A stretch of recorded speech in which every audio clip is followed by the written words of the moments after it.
Hi guys, good morning. Am I audible?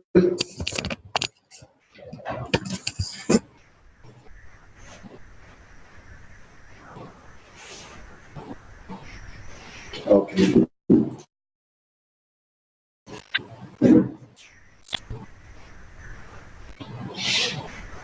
So last week, what we discussed? Express.js, and then we discussed the routing. We also discussed about the views, isn't it?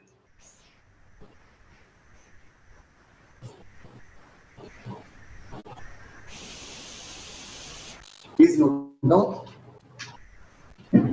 EJS.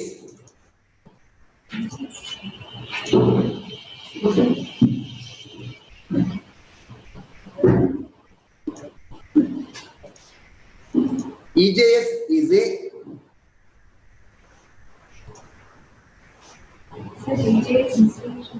Inspiration చెప్పాను దాంతో ఏమేం చేయొచ్చు so please note down EJS is a JavaScript templating engine.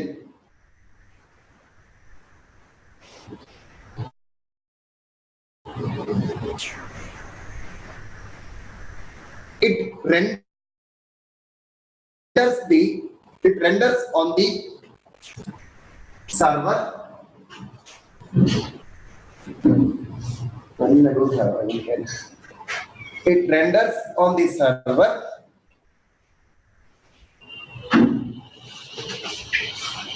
and gives you a HTML response.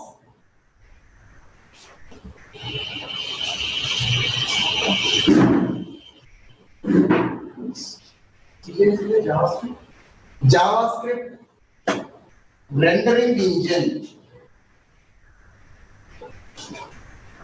Okay, it renders on the server end and it is going to give you a HTML output.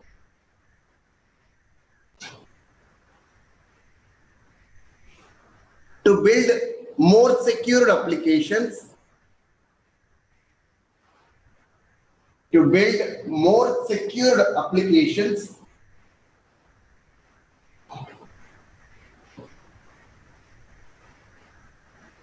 server-side rendering is preferable.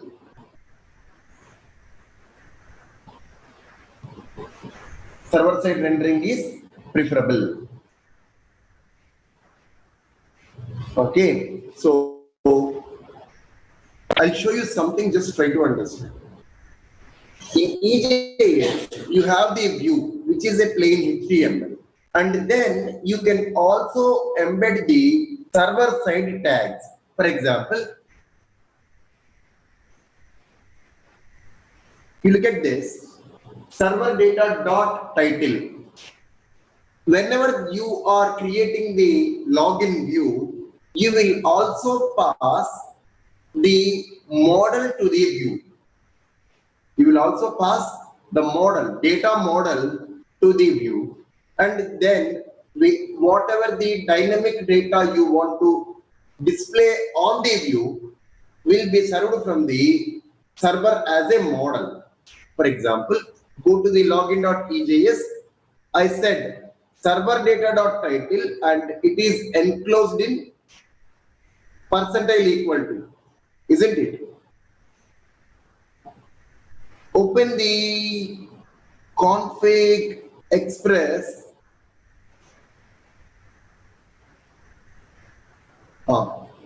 Look at this. Where is my login?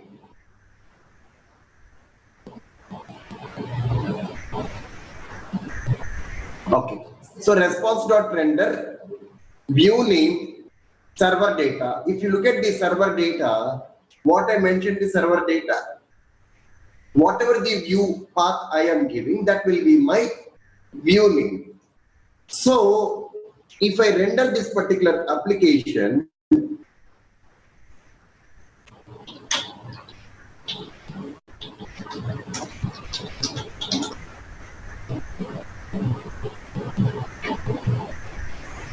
it's running on 3000 port, localhost 3000, F12, look at the traffic, okay? Look at the traffic.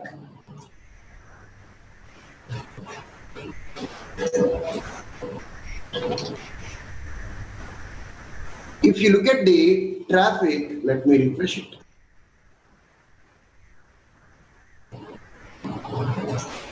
If you look at the traffic, my request is not having anything, and response, you are getting a plain HTML. And the title, where you are getting the title from? From the server, I am JS file, I am passing a variable to the view. That variable name is nothing but server data.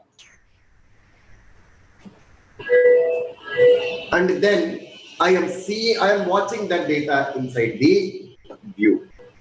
Am I clear? Okay. Now, why this is more secure is, if you look at the browser's end, which is used by the end user, are you finding anything other than a login? There are no source files, isn't it?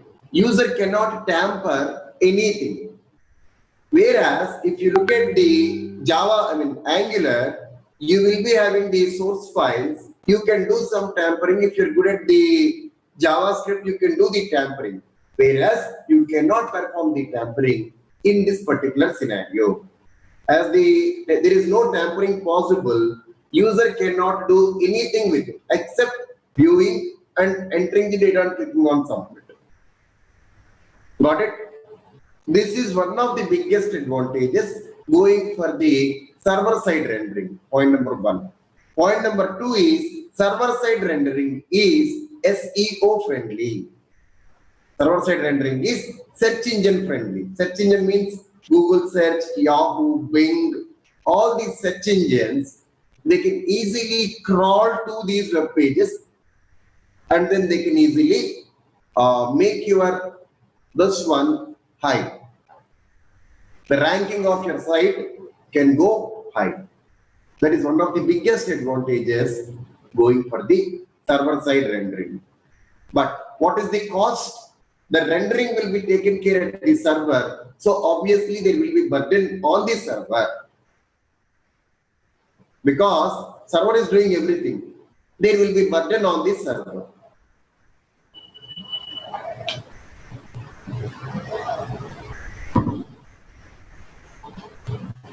Shall I proceed? Okay.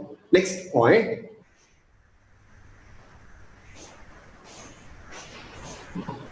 Shall we refactor our code?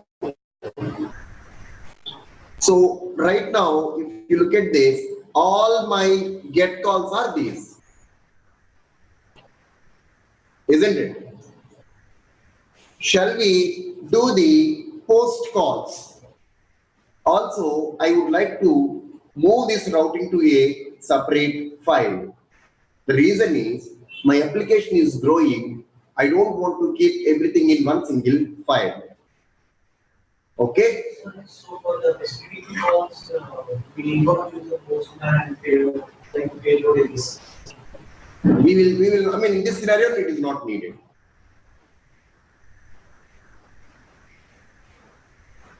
Okay. So now, let us see the post calls. And also I'm refactoring the code, guys. Please try to understand how I'm refactoring. In the configuration file, I am creating a file called roots.js. I'm creating a file called roots.js.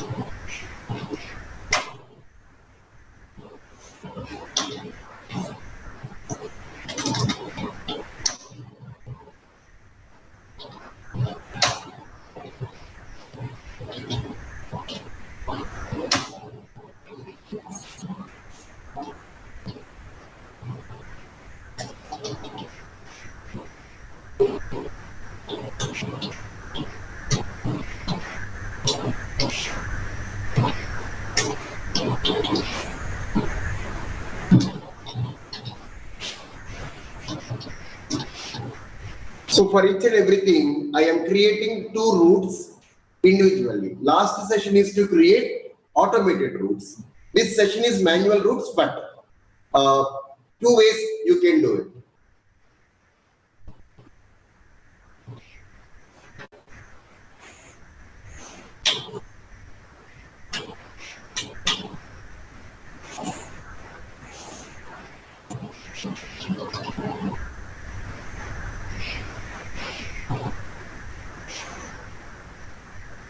One is to get the data, the other one is to send the data. Okay. Now I am going to create another folder.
Guys, are you able to understand what I'm doing?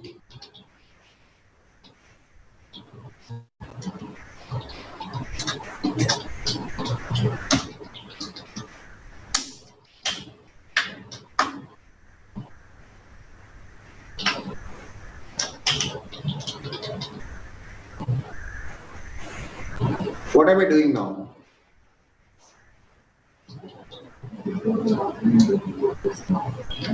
So the database here is putting data to the credit. Right. So if you look at the code that I'm writing, by the method names, you should be able to understand I am trying to distribute the code in a more cleaner manner. I have a routes file which is handling the login register routes. Okay. Now I have a user controller which will get the login, which will take the login. I have a registration page which will render the page, another method to capture the post. You understand now?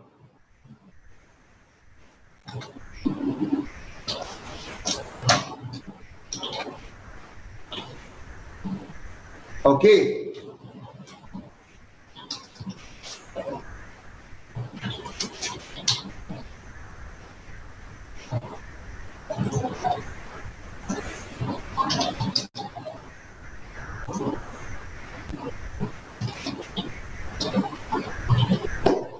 What I'm doing?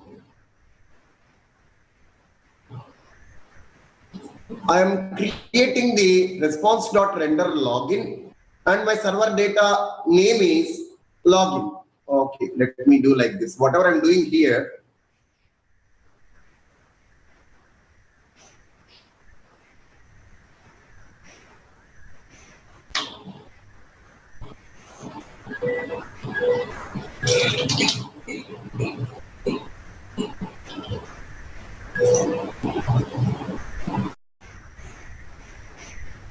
I'm just doing the same thing, guys. I'm not doing anything different.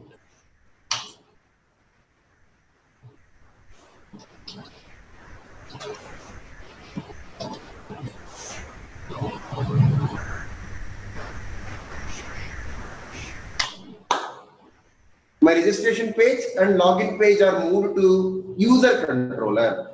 If somebody is requesting for a login, instead of rendering from the main config file, I will be rendering from here. There is a reason for doing the refactoring because once your application is growing, you need to handle them in an elegant way. This is the best way to do that. Got it? I did not do anything different, guys. Whatever I was doing, I am doing the same now, but I just decentralizing the code. I'm just decentralizing the code. I'm not doing anything else.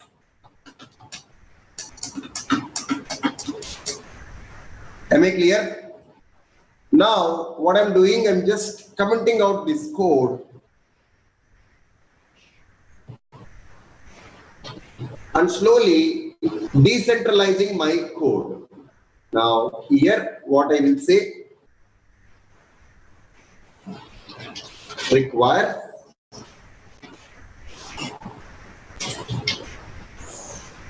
roots. I'm passing the to the roots. I'm passing the app as a parameter to the roots.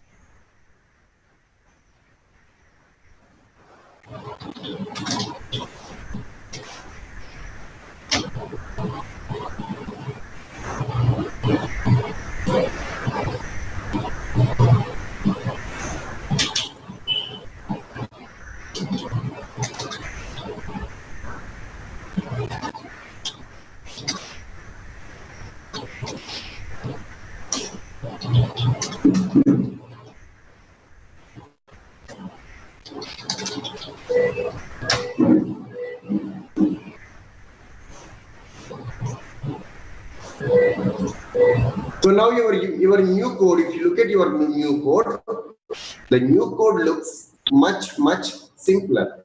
Only how many lines of code it is? Just 3 lines of code. And your roots are now moved to the roots.js. You are passing your app as a parameter to the roots.js. In the roots.js, now what I'm doing, let me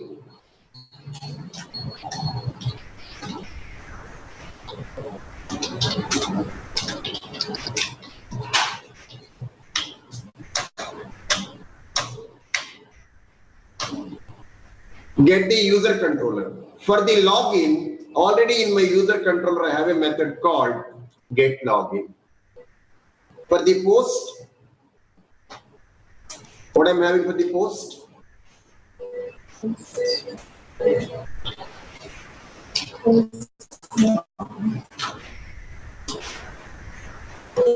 Similarly, in the user controller, I'm having the get register and I'm having the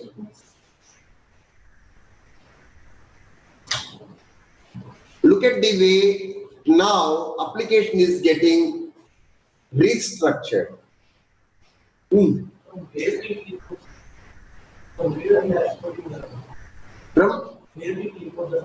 which one? You are importing it here, right? User controller. You're importing the entire JS file here. That JS file is having 4 methods: get login, post login, get register, post register. So the flow will be something like this. At the time of loading the application, EJS will be loaded, roots will be loaded. In the roots, controller is there. So controller will be loaded. So it will be going in a step-by-step manner. Okay. This gives you tomorrow, if you want to add a profile root, how will you add? You will create a get method, you will create a controller method. That's it. You don't need to do each and every way. Create a get method, create a controller method, add the root here. Create a controller method, add the root here. Like that you will do. Got it? Like that you are going to perform.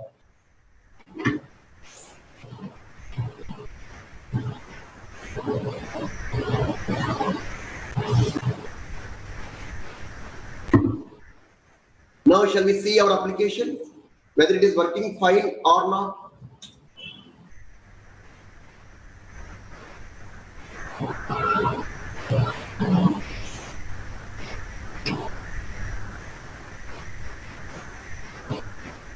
Server data is not defined. Didn't I save any file or what?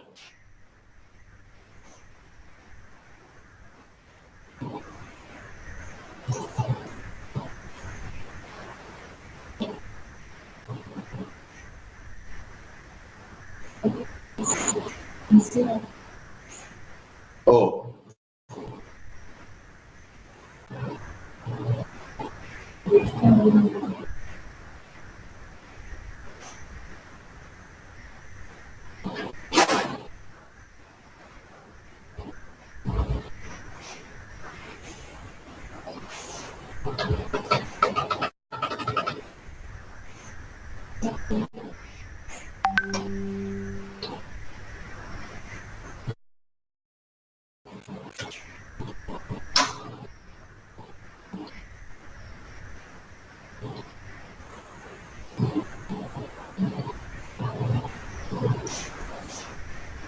is expecting an object.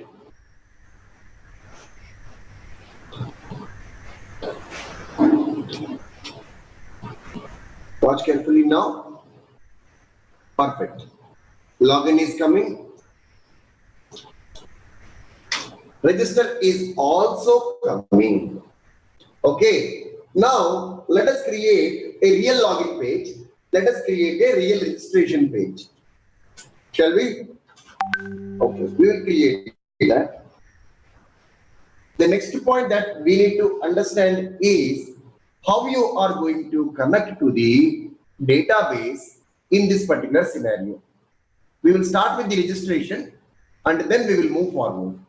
Is that okay? So please note down connecting to database.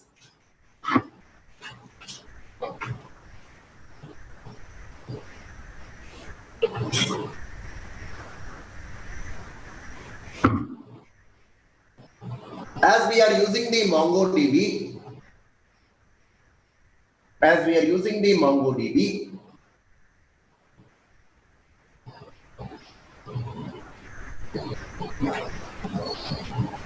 we need to follow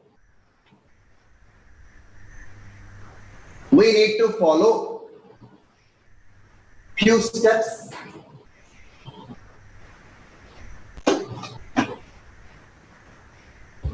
in order to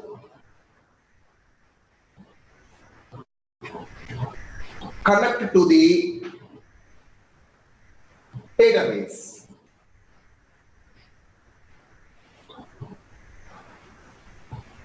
Okay, step 1, creating the connection string.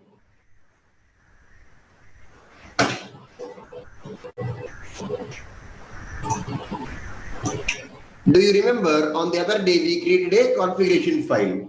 Here I am going to keep the connection string, database connection string. Database connection. So where my database will be? Let us see that. My database will be hosted on the cloud. So already I have a connection string. I will use the same connection string. I will not use anything different.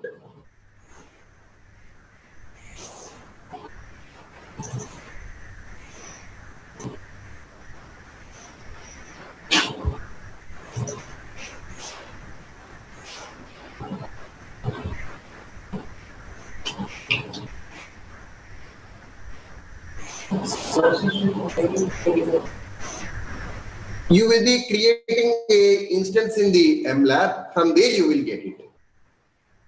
You will create an instance in the MLab and you will create a database in the MLab, or you can create it in your local as well. If you are creating the local, then MongoDB localhost 2017. Here, you look at this. This is your localhost colon 2017. This is your username. This is your password. And this is your database name. Okay. What is this? Username. Password. What is this? The server and the port number. Server address and the port number. What about this? The database name. Okay. So we got the configuration file. Step 1 is getting the connection string. Step 2.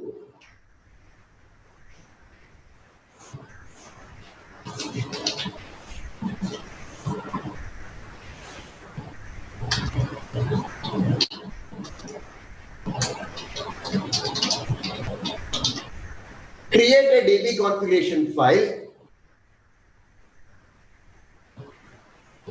Create a DB configuration file.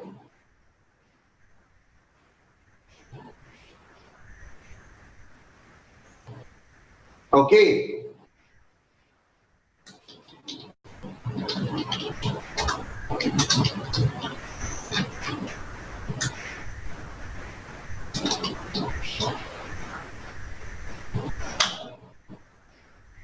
Export a function.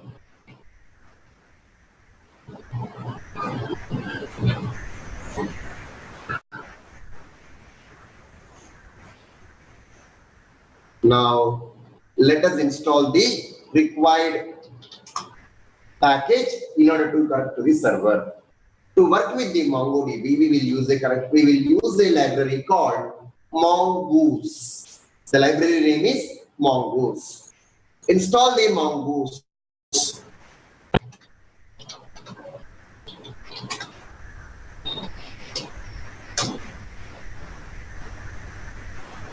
npm install save Mongoose.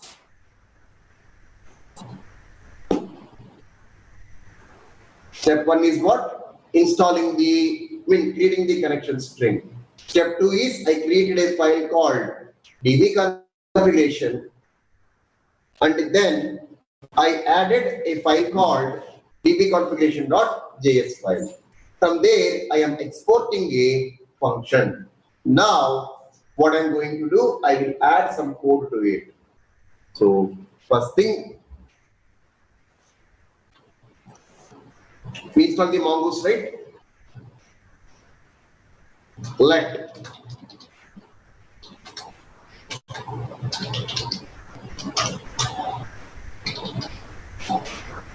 I'm getting the Mongoose.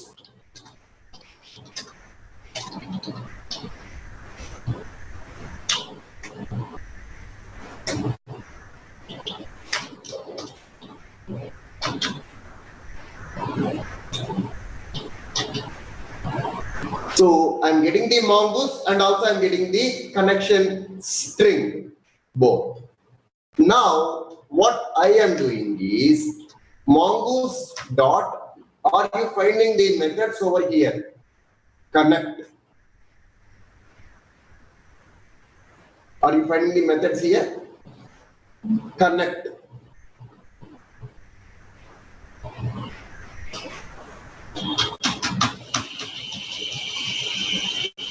It is having a lot of methods.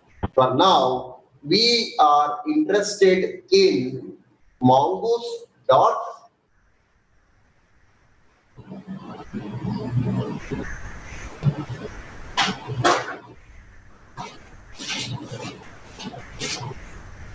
connect.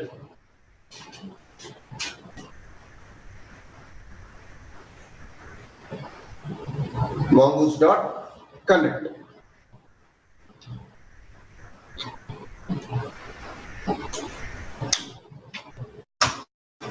So let us see the overloads for this.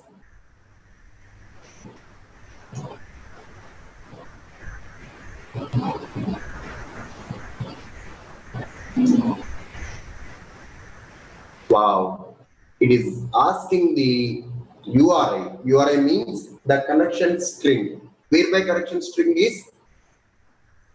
Where my DB connection string? In the configuration file, right? Config dot. I have port and the DB connection. I am getting the DB connection over here. Next one, it is asking what? Connection options. Is asking, is expecting the connection options, comma.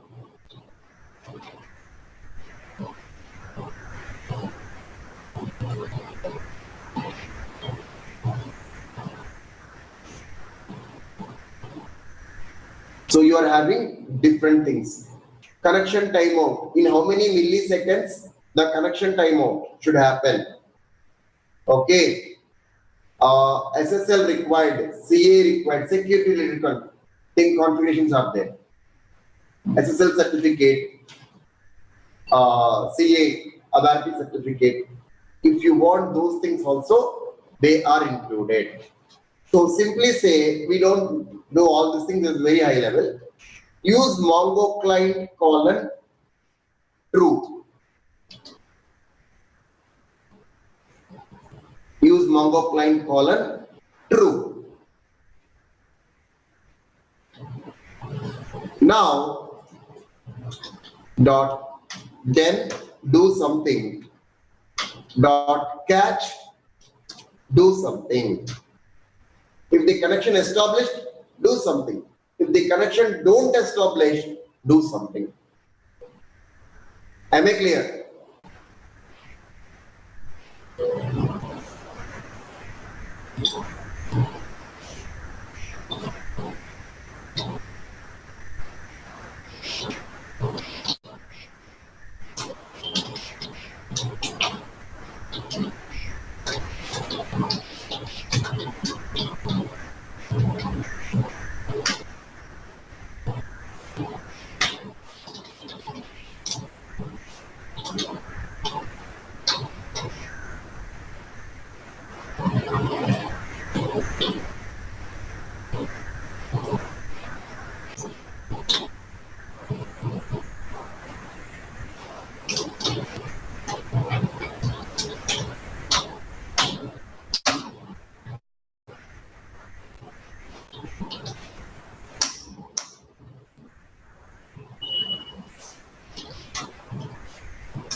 So whatever will be the error, add it to the database.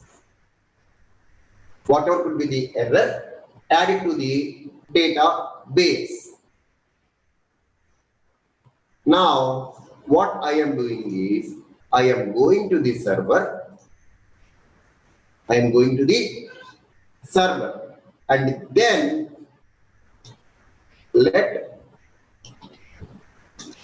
database connection equal to required dot slash config slash db configuration, isn't it?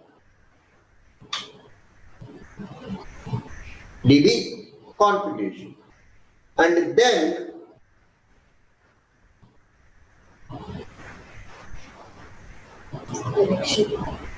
wait a second.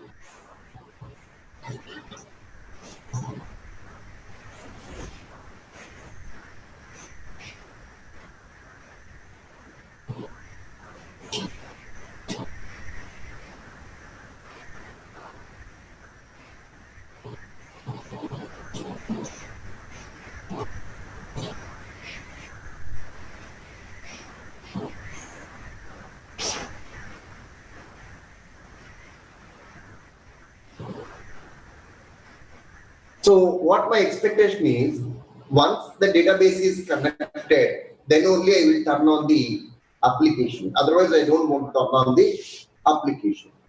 So what I will do is,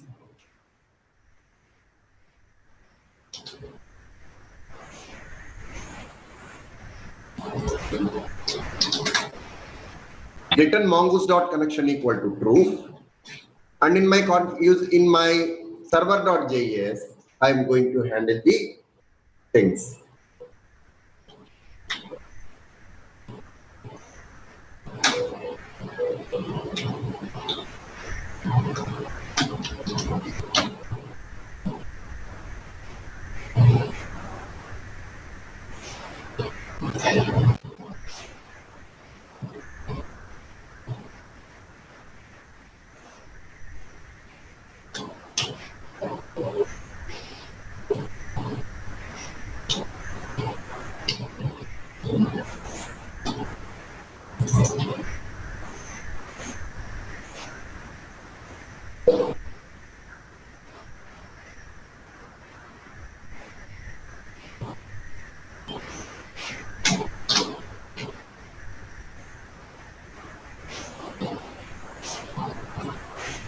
I'm also refactoring the code to some extent.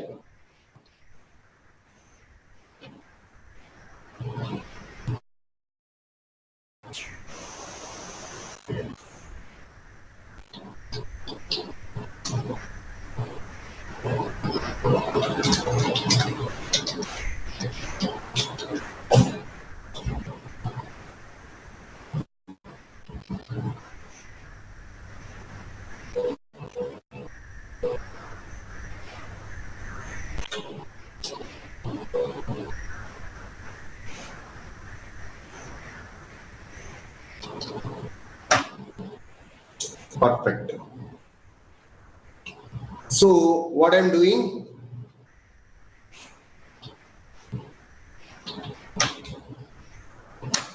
first I'm allowing the database connection to happen. Once that is done, I am building the server. Okay. So in this whole process, first I am creating the database connection. Once the database connection is established, then I am building the server. If that is failed, then there is no point in rendering my application.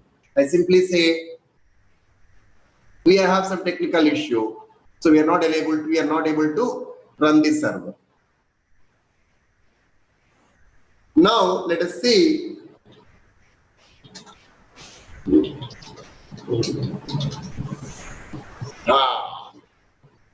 Good.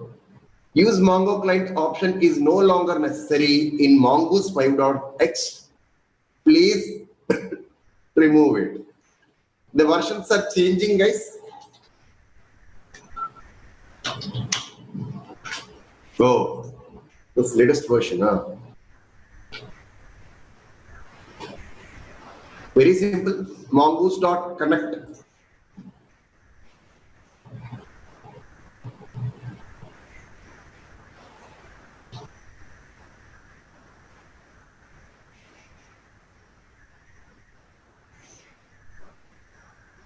Wow, very simple. Mongoose.connect, MongoDB. You don't need to use the what you call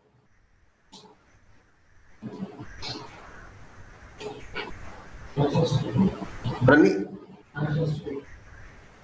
It's pretty straight actually. Mongoose.connect. That's it.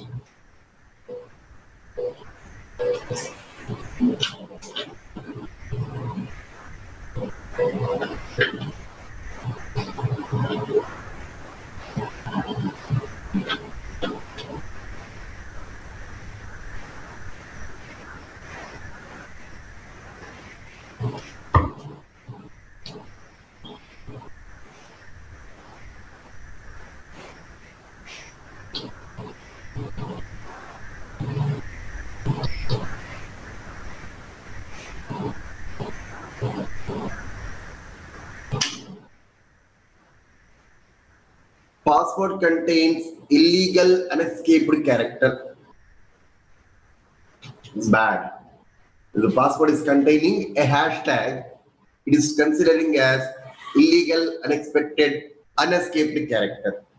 Let me go to the MLab and let me change something here. What was the username and password for MLab? Learn Mongo.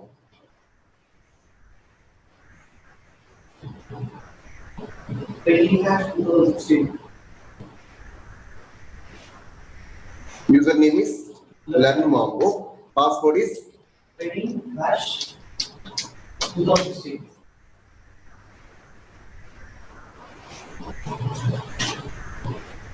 okay. So let me create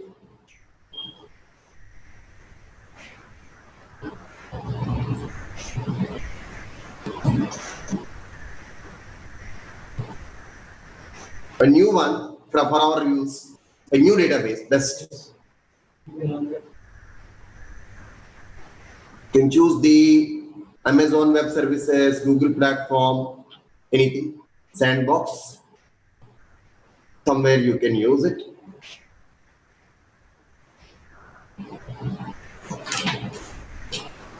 What is this MLS services? Continue. So East Virginia or Europe. Let us go for the Europe. Continue. Database name.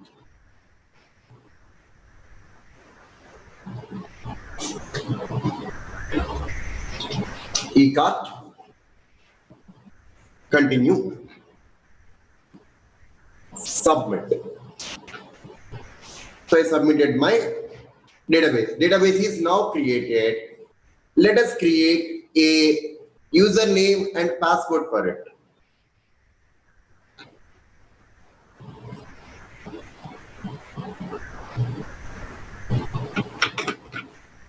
Okay. Now, what we are doing, we are creating a username and password to connect to this database.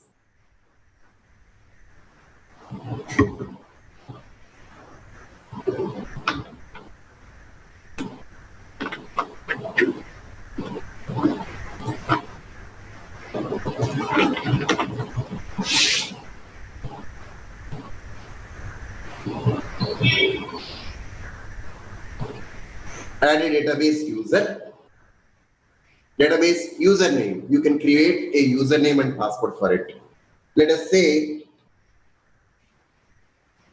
username is Mongo user.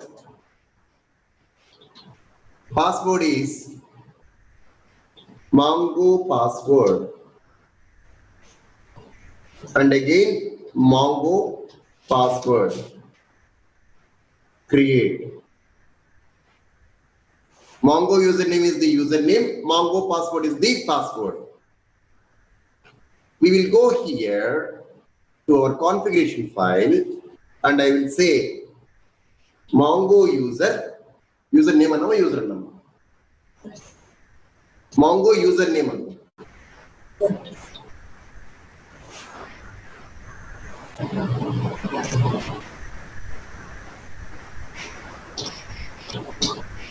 Mongo password. Done. Let us see now.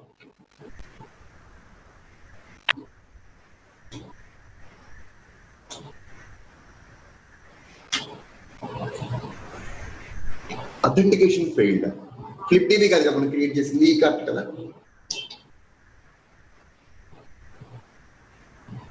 ली का कितना इनके दिन create जैसे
What happened?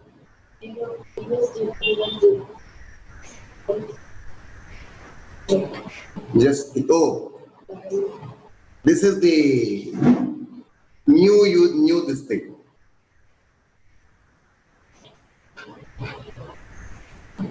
What is that username? What is the password?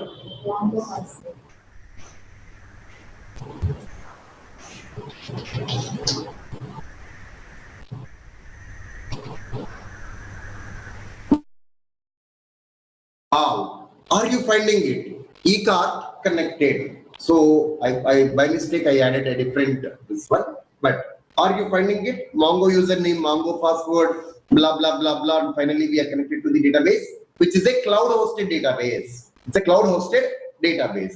Now let us see our views one more time, whether we are getting them perfectly or not. They are working as expected. They are not disturbed. Login page is there. Now we will deal with the registration. So if I want to deal with the registration, first of all, what is the approach? I will be having a registration page. User will enter the details in the registration page. He will click on submit. This data, what I captured in the user interface, to be stored in the database. Am I correct or not? The data will be stored inside the database. So, should I define the database column names or not? Should I define the database column names or not?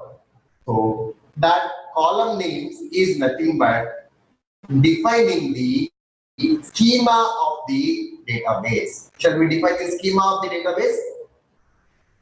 Let us define the schema of database. Please note down database schema in Mongo.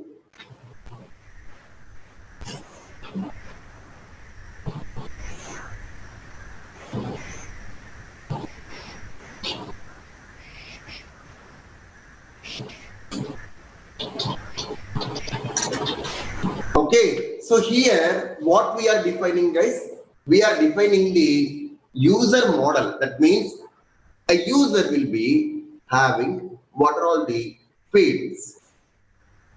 Okay, let us see those fields. For that, again, we need the mongoose. Let mongoose equal to require mongoose end. We got the mongoose here. Next, define the schema.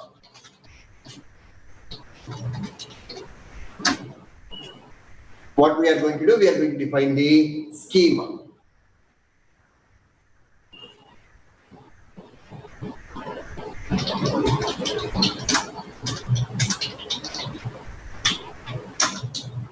Mongoose dot schema.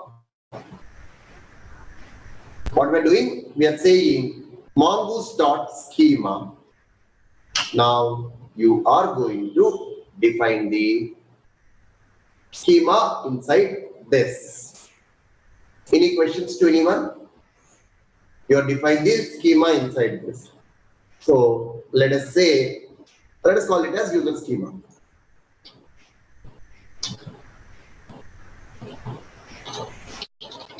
First name.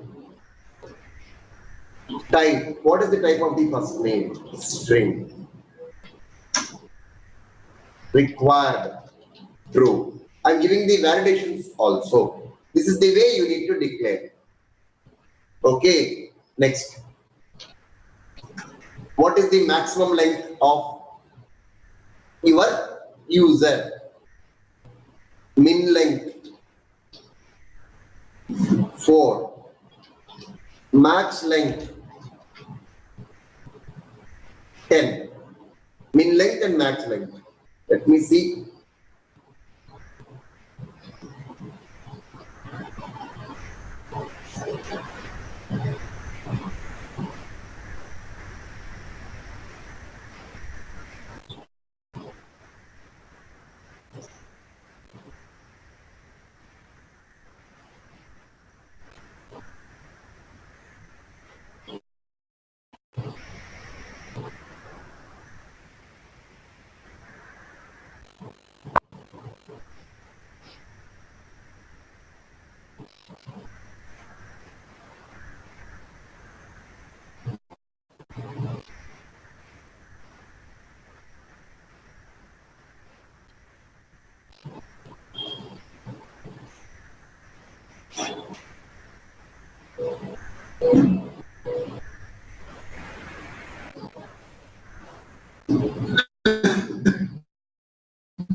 One second now. So these are all the different data types that are available. String, number, boolean. You can have a buffer. I'm not going to discuss that. You can have the array. You can have the date, and you can have the mixed.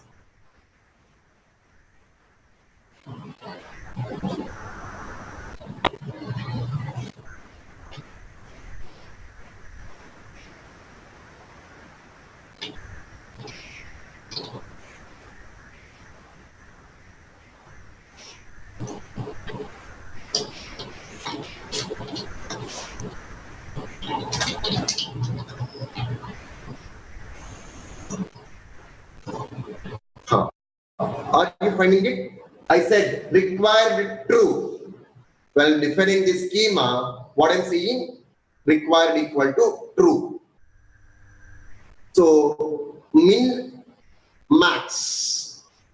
Sorry, I'm said min length and max length, but I'm saying min and max.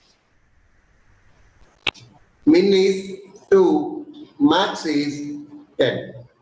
Here I need to use new. Am I clear? Any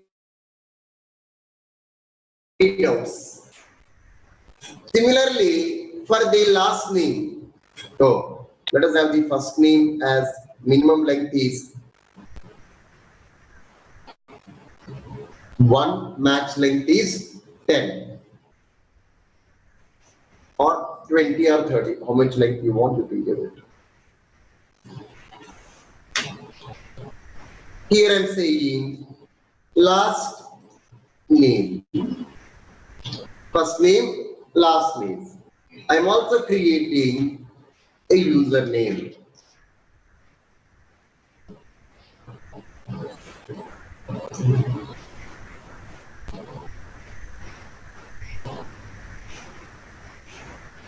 String required equal to true, minimum length and maximum length. I can have the pattern also. I can have the regular expression pattern also. We can see that. Next, password.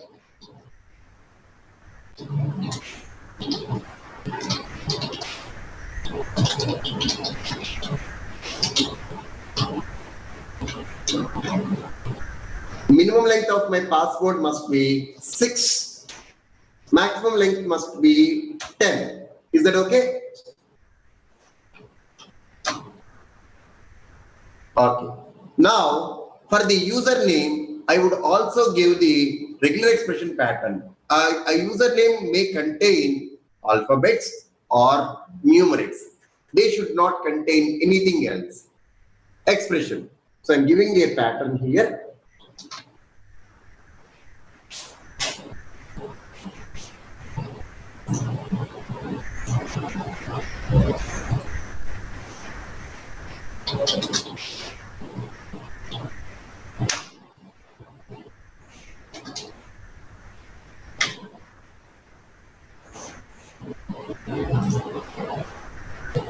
It's very simple pattern, A to Z and 0 to 9. That's it.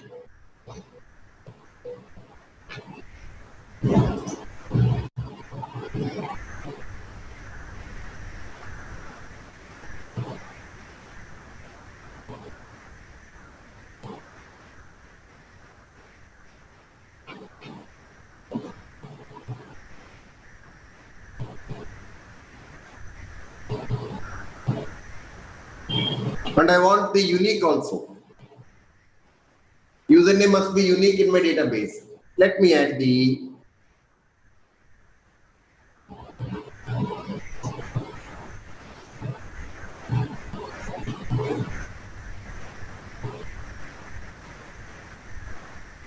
is having these validators. Number match.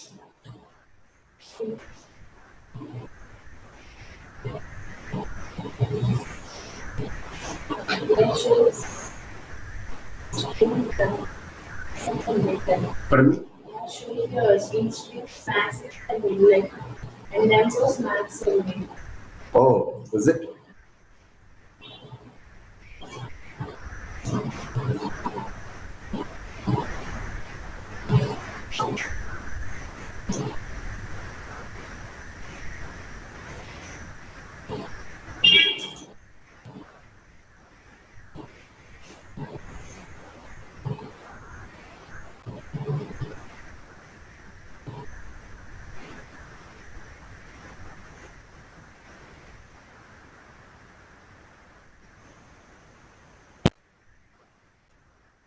Where is that? You go down or what? These days are improving day by day.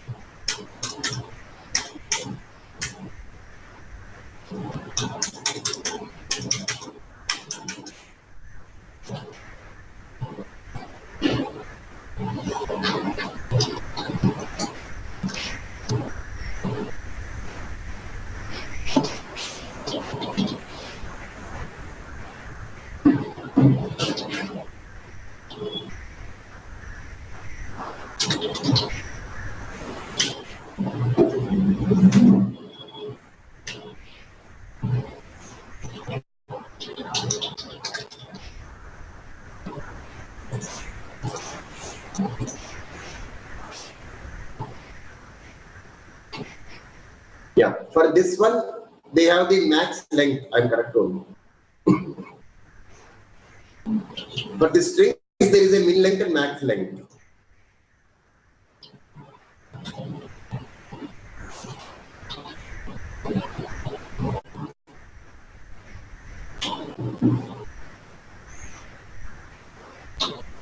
Match. Here, I'm giving the regular expression for the, for what?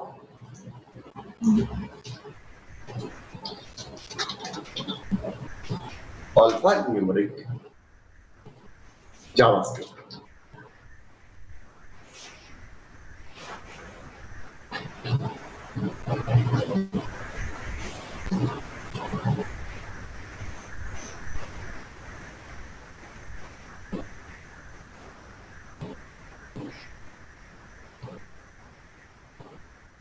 That's it.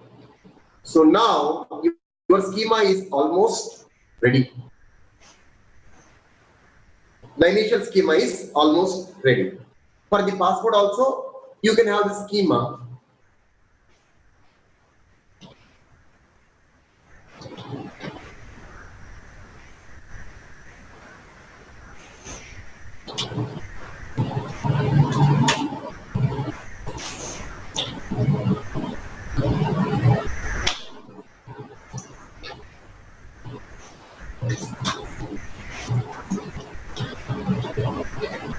So now my schema contains what?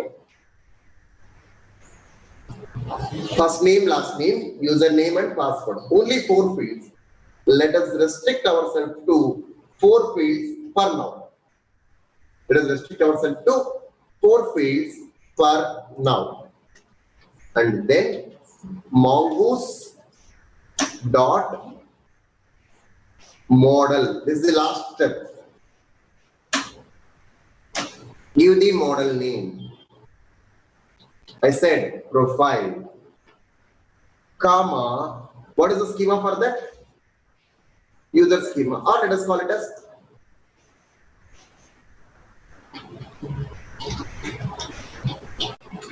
user details. User detail is what I am giving. User schema. Anybody having any questions in this definition of the schema? Anyone having any questions in the definition of the schema?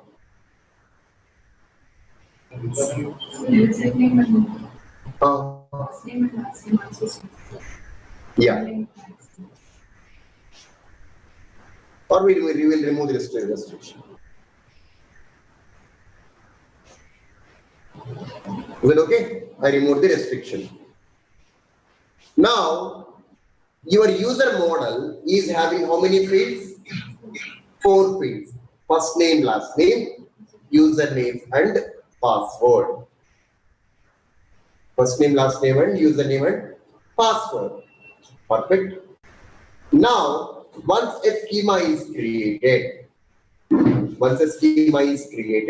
what we need to do is we need to register this schema. We need to do what? We need to make this schema available to the application. So I am going to the dbconfiguration.js file.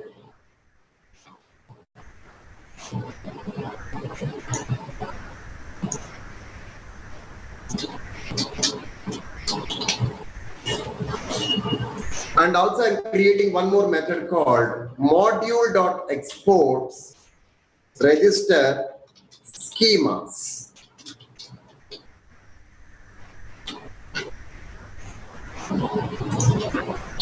What I'm doing, module.export register schemas. And I will be importing that particular one. Require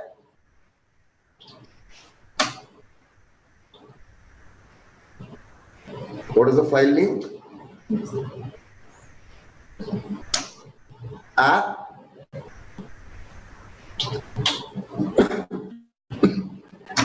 user management / user model. I'm not doing anything. I'm just referring that particular file here. Tomorrow, if you create one more, register the schema with the mongoose. Okay. Go to the server.js. Execute this create connection method. Once the connection is created,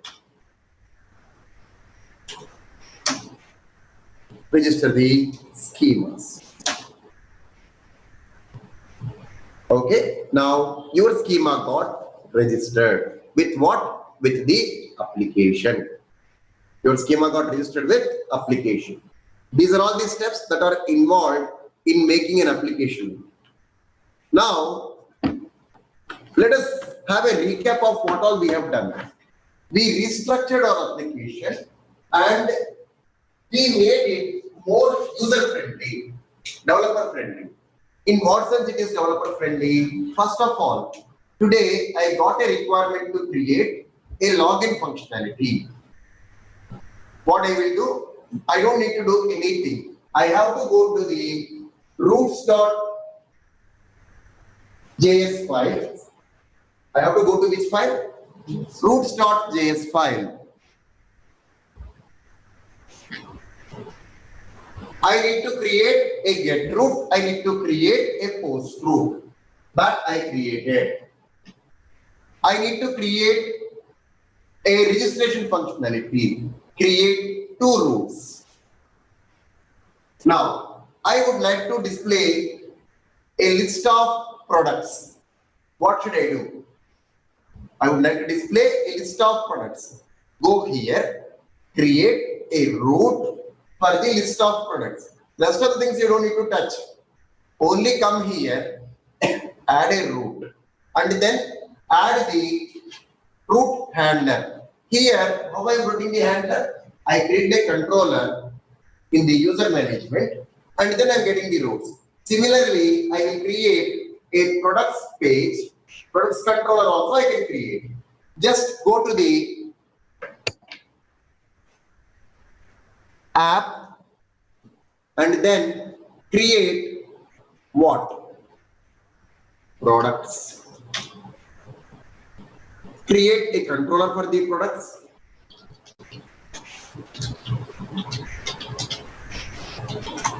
And create a model for the product.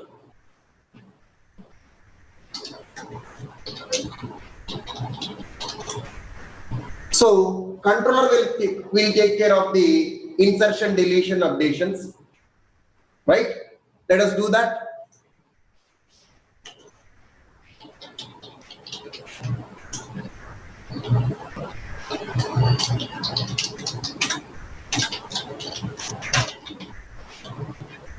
It's pretty standard syntax.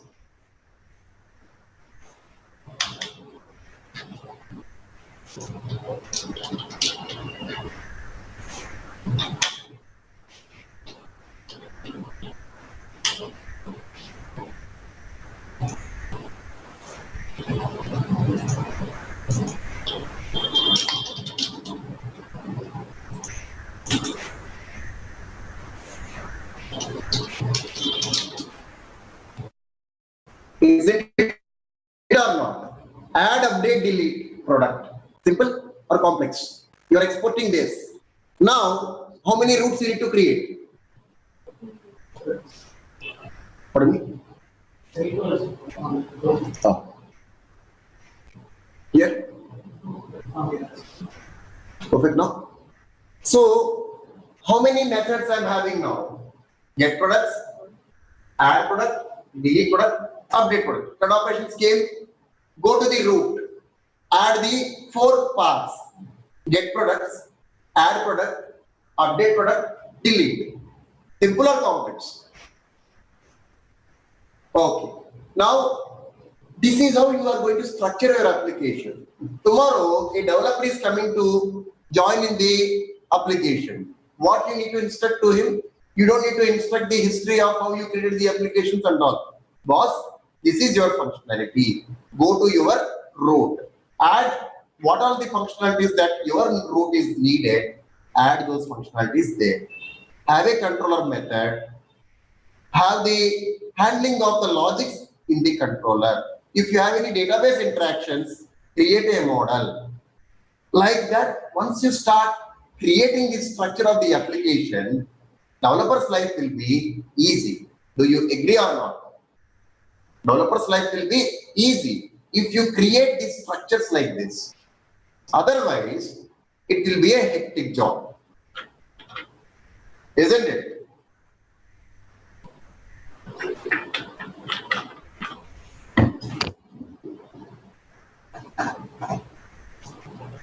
You can have a more robust way of doing it.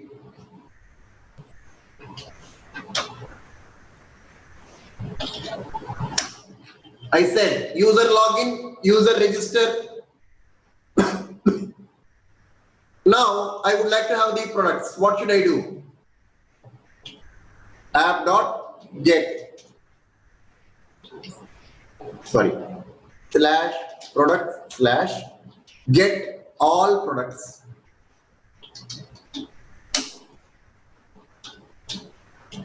Now I want the products controller, isn't it? Import it. Let product CTRL. Anything you can use.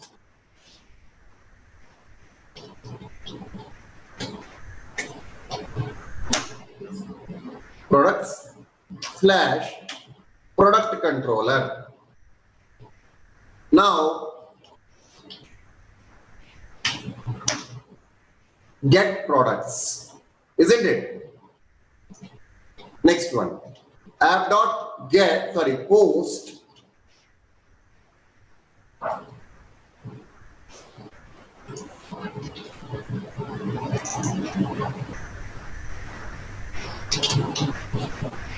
you have a method for it, isn't it?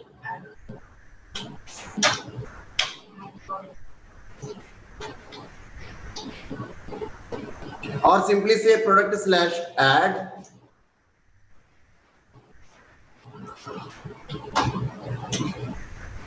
update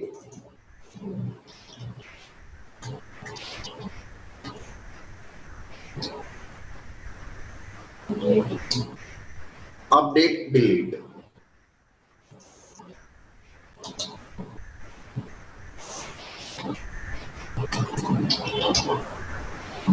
Perfect.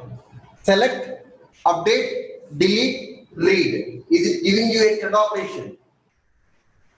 RESTful.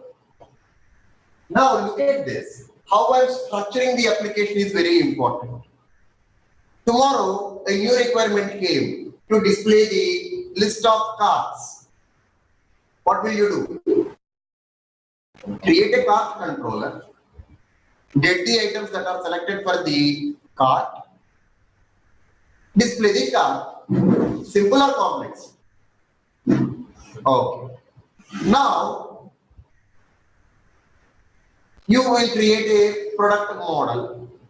How will you create a product model? The way you created the user model, similarly you will create a product model or not. You create a schema, you create a product model, and you need to register this model with register schemas method. Can we do that? Delete matrix names. Wow, wonderful.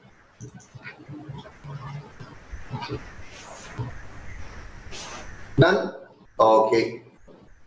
Select, create, delete, update. Type in 4 methods.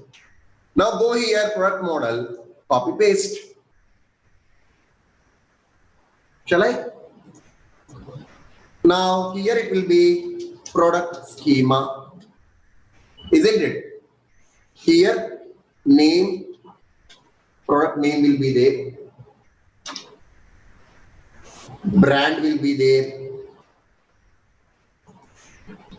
model will be there, isn't it?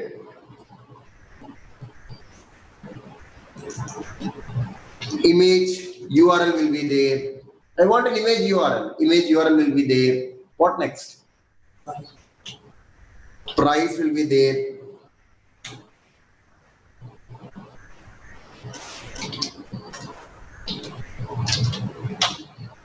Type will be number. Required true. Next. Is there a discount on this product? We don't know. We need to add a discount.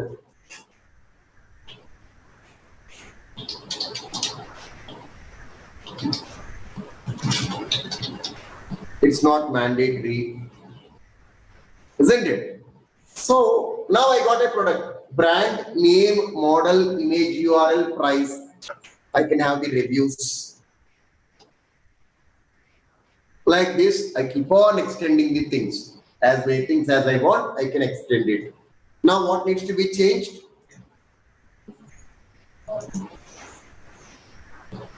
Product schema. This is done. The final step is register it with the Mongoose. Where will we register? DB configuration. Simply say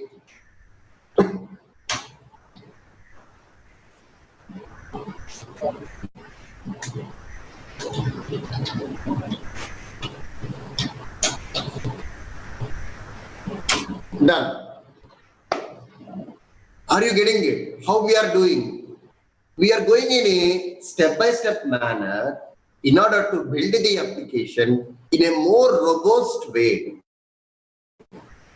Got it? We are going in a more robust way to build the application.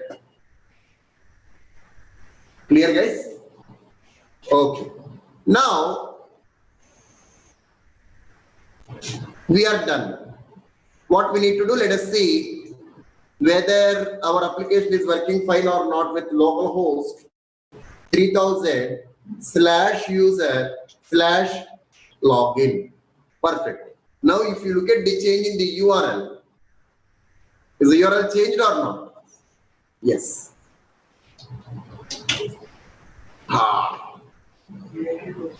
Which one? When registered That will be, that you have to, screen is not ready with that. We have to design the screen. Shall we design the screen quickly with 4 fields? Right? Let us use the bootstrap.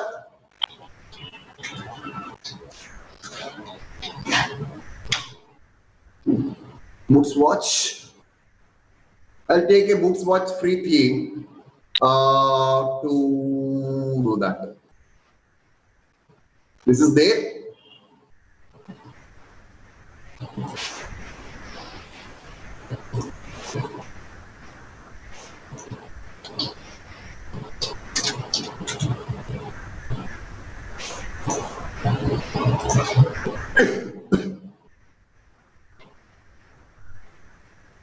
This is what the URL I need. I'm going here, going to the registration view, going here and then adding the thing. Link, rel, style sheet, href equals this.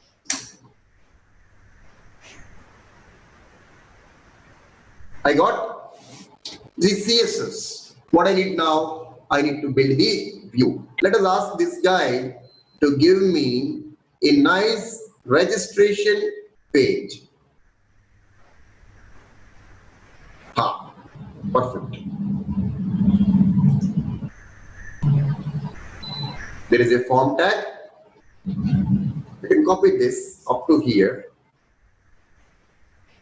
You can go here.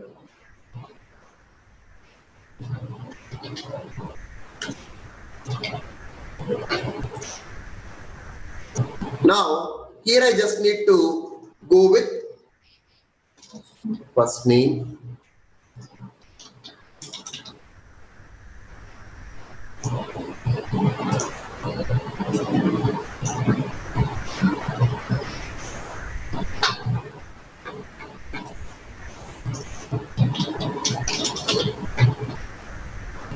and I need a name as well.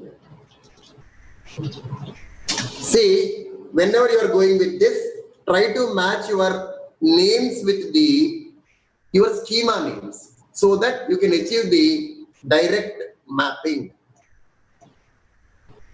You don't need to do any kind of manipulation.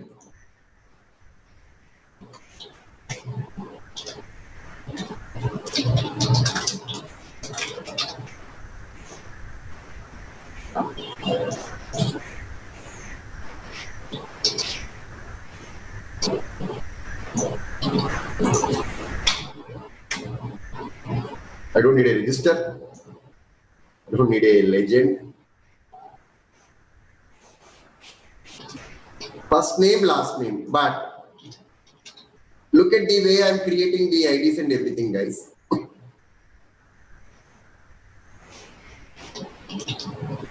I'm just trying to be in sync with my database names. Enter last name, username, username, username, and final one is password.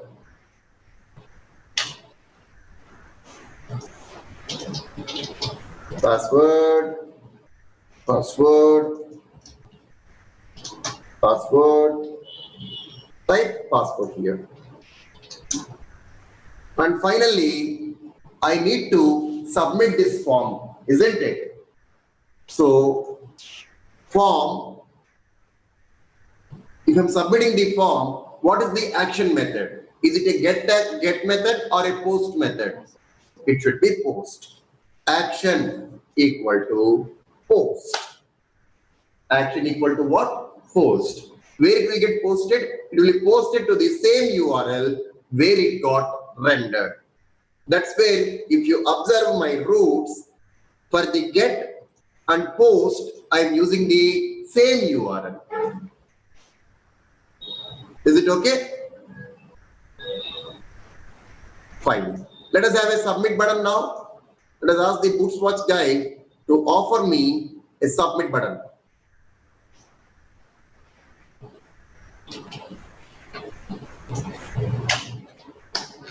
Button register, let us call it as.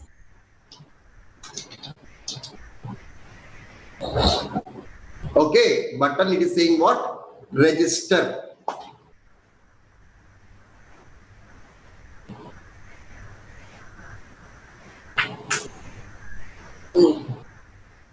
So I am going to the user controller.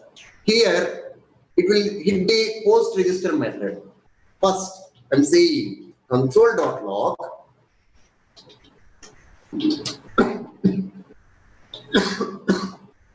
request.body, and then what I'm doing is response.send user registered. My intention is very simple. If I click the submit button, it should come here and it should send a string user registered. I'm not doing the database handling now. I will.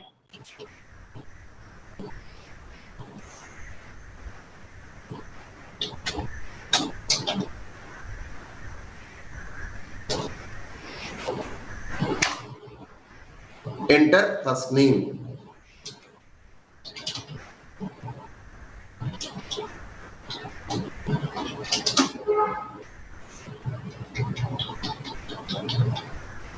Clicked on register. What happened?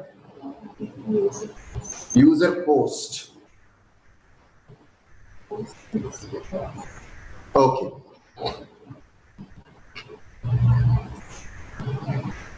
Let us take this URL and have it in your form post method. Sorry, action, it's not post. Method equal to post. I'm sorry guys. The method is post, not the action.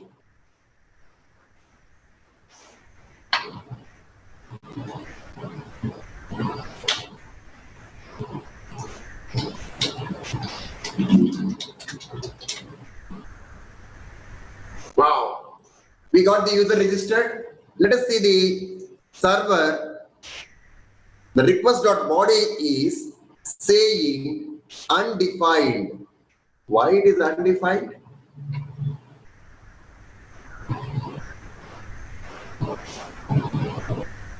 It should be a defined one.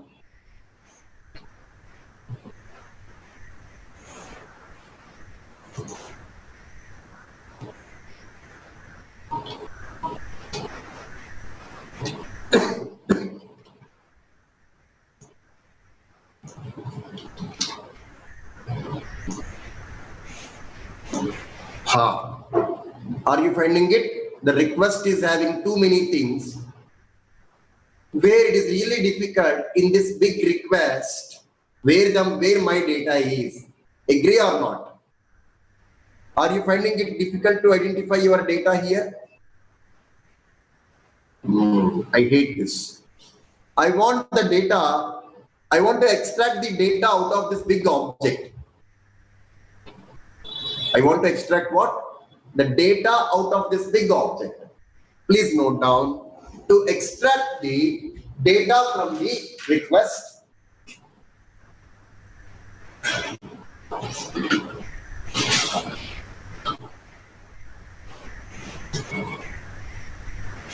we will use a module called body parser. We will use a module called what? Body parser. Let us install that.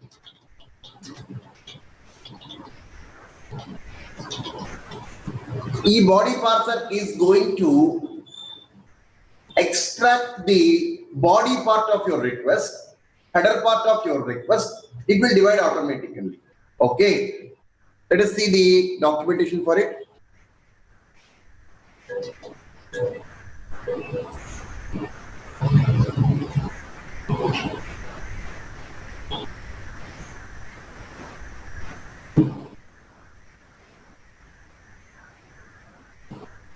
Very simple, one line of code you need to add, that's it. So already we are doing this. We are adding the express or not? We are adding the app or not? Simply say this one. Done. These two things you need to add to your express configuration.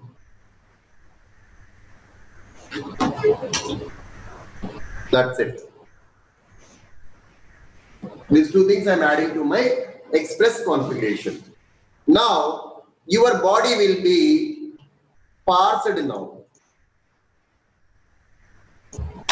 Your body will be parsed. That means whatever the content is there,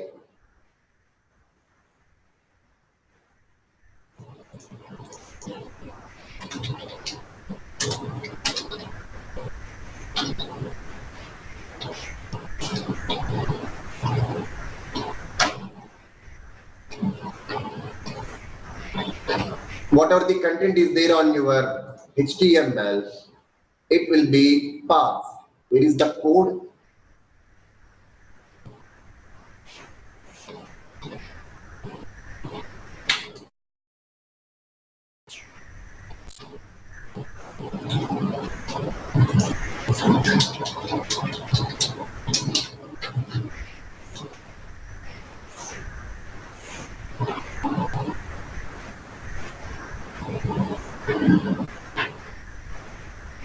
Let me add the request dot body to my user controller.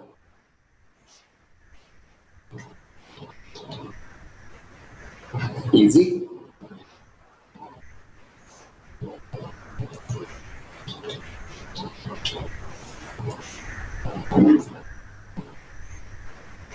Wow. What are you finding here? Whatever the data I entered in my screen, am I getting it here or not?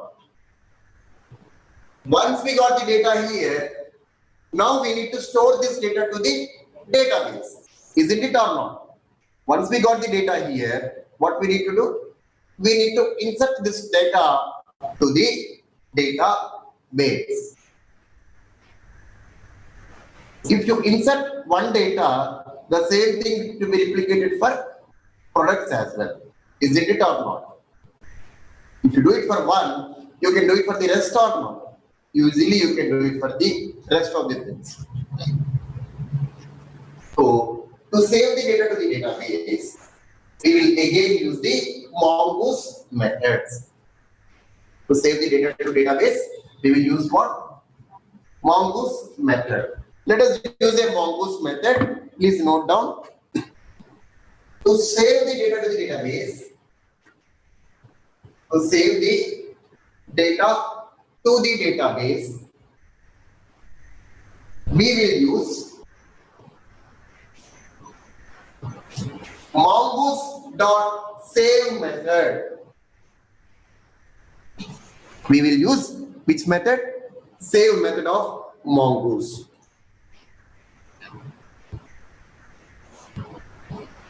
So first let us import the schema. Let user schema equal to var mongoose dot model. What is the model we have? Whatever the model name is there, you need to pull that model here. User detail, isn't it? Now go here, simply say user schema dot save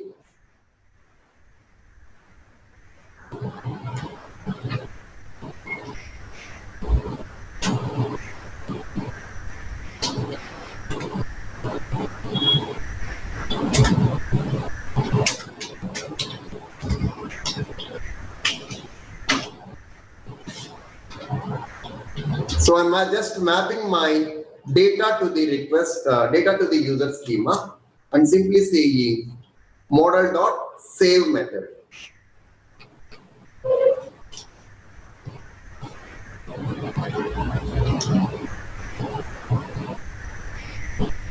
And you can say dot then result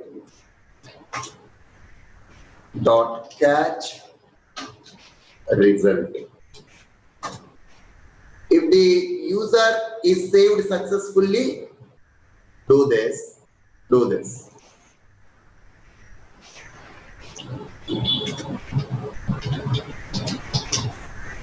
User registered or user not registered. Let us see that.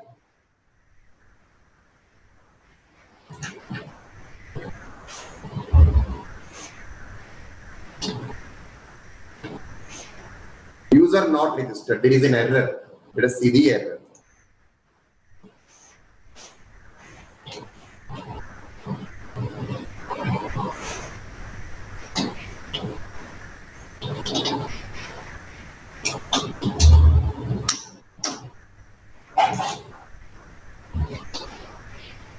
So మనకి ఏం error వచ్చిందో చూద్దామండి.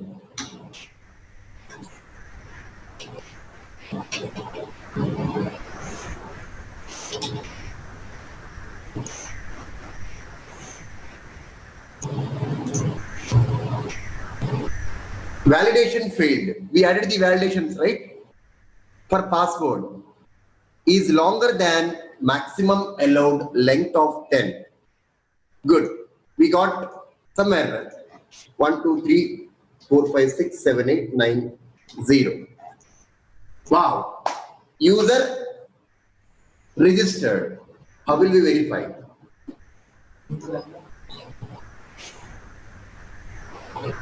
Go to the MLab, check the schema, learn Mongo. What is the password?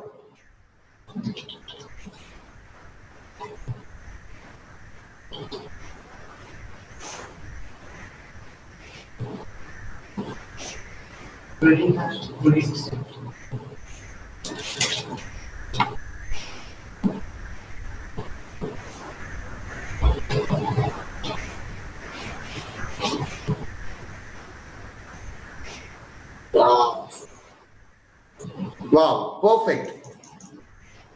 Whatever the data we thought of saving to the database is getting saved or not? Getting saved?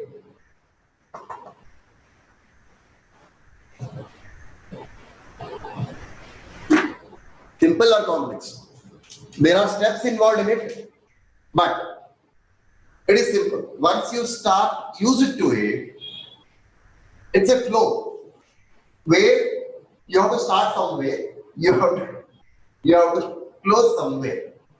Where you will start, you will always start from the root, controller method, done. Next, create a model. It's a one-time job. Create a model, refer the model, and have the save methods or the CRUD operation. If you understand the cycle clearly, then you can do n number of database insertions and updations. But adjusting to ourselves to this particular model is big challenge. In projects, things will not be in one simple file, isn't it? Things will be like this only. The reality is this. So we are structuring the code in such a way that it can be applied to any project. You take any project, it will be of this kind of modeling. People will define. Now if you see, we are going with a more constructive and a robust fashion. One thing, one job. Roots job is to define the roots, isn't it or not? Model job is to define the schemas, isn't it or not? Controller job is to handle the user interactions. Whatever the user is doing, he wants to create, he is offering a method. He wants to update, controller is offering a method. So controller job is now handling the model plus handling the root, right? Views are different. Displaying everything is cleanly now separated. That is what you need to think of. That is how things will work in reality. Got it? That is how things will work in reality. If you're building an enterprise level product, things will be even more complicated. They are not complicated actually.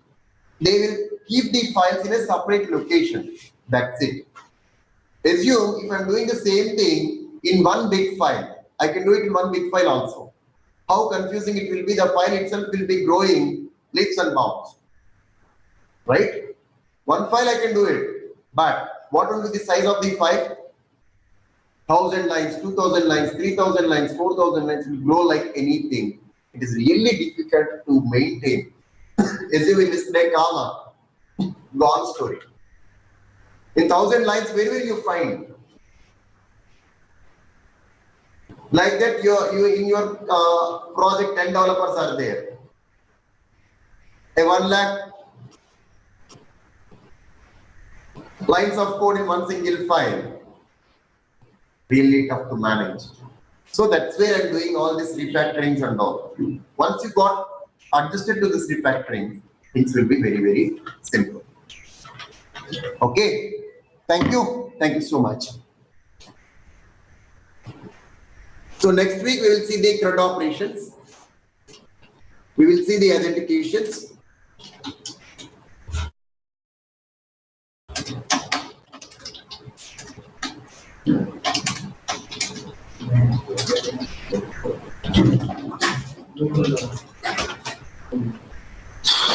It is asking me again. Done,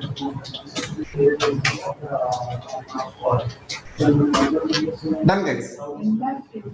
Training mock. Let's mock. Training hash 2016. Training hash 2016.